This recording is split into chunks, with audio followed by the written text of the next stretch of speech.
If I told you that a single careless gesture at a dinner table in Japan could accidentally recreate a funeral ritual reserved only for the dead, would you believe me?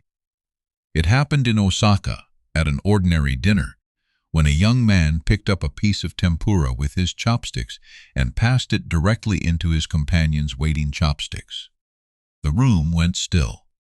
An older woman set down her cup. He had no idea what he'd just done. In Japanese funeral rites, after a body is cremated, the bones are lifted from the ashes and passed hand to hand, chopstick to chopstick, before being placed in the urn. This ritual, katsuage, is one of the only moments in Japanese life where something is ever meant to travel directly between two sets of chopsticks. To do it over rice casually at dinner isn't just rude. It's an accident of the sacred, landing in the middle of the ordinary. This is the first table manner nearly every visitor breaks without knowing it. And by the end of this video, you'll understand 8 more, several of which will completely change how you think about eating in Japan. That first mistake, passing food chopstick to chopstick, isn't arbitrary. Almost none of the rules that follow are. Each one conceals something older, a fear, a ritual, a belief about the line between the living and the dead, the clean and the impure. The second most broken rule sits right beside it, standing chopsticks upright in a bowl of rice. On its own, it looks harmless, a place to rest them between bites. But upright chopsticks in rice mirror incense sticks planted in sand at a household altar, the offering left for a dead ancestor. Do it at dinner, and you've quietly told the room the meal is being offered to a spirit, not eaten by the living. Both taboos trace back to the same root. Buddhist death ritual, absorbed so completely into daily etiquette that most Japanese people today can't explain why the rule exists, only that breaking it feels deeply wrong.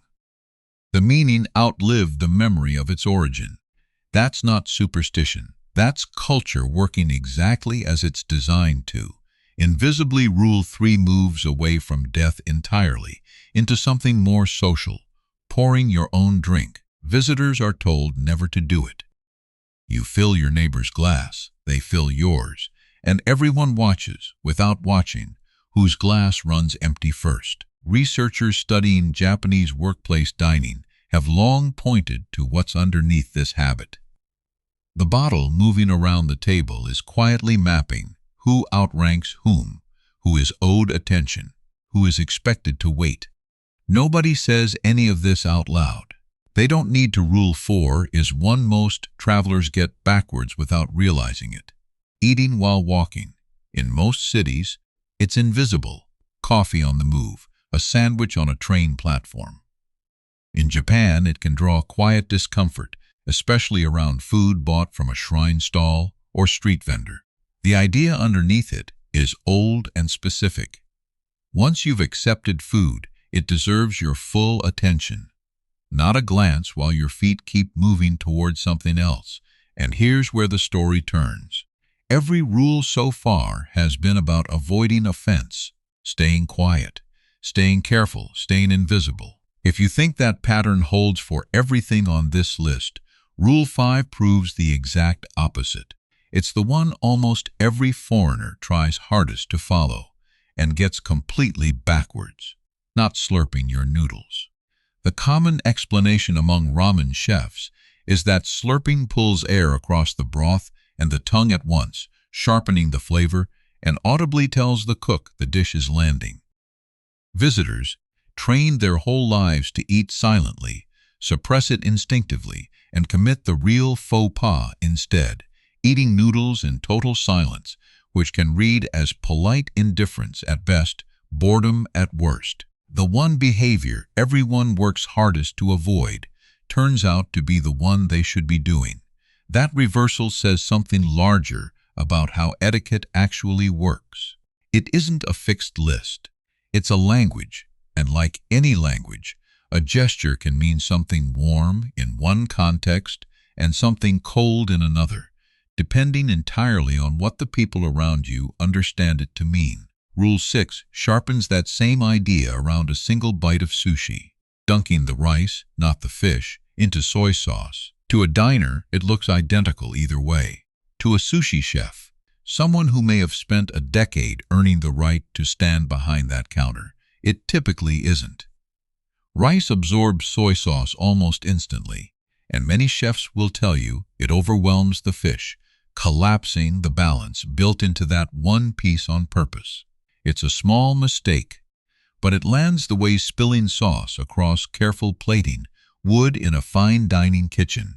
Not catastrophic, just a quiet sign you didn't notice the craft. Rule 7 revolves around a single phrase most visitors skip entirely, starting to eat before saying itadakimasu. It's often translated as let's eat, but that undersells it. The phrase functions closer to a small bow toward everything that made the meal possible.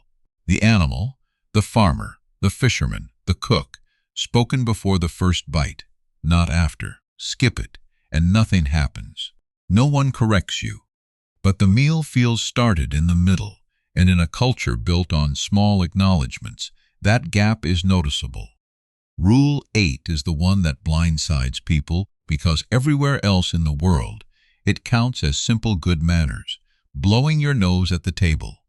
In Japan, it's widely considered one of the more uncomfortable things to witness mid-meal, not from a hygiene concern, but because the table is treated as a shared, contained space, and anything that disrupts it for everyone else is meant to happen somewhere quieter, out of sight, before you return. And Rule 9 is the easiest to miss, because it isn't a warning, it's an absence.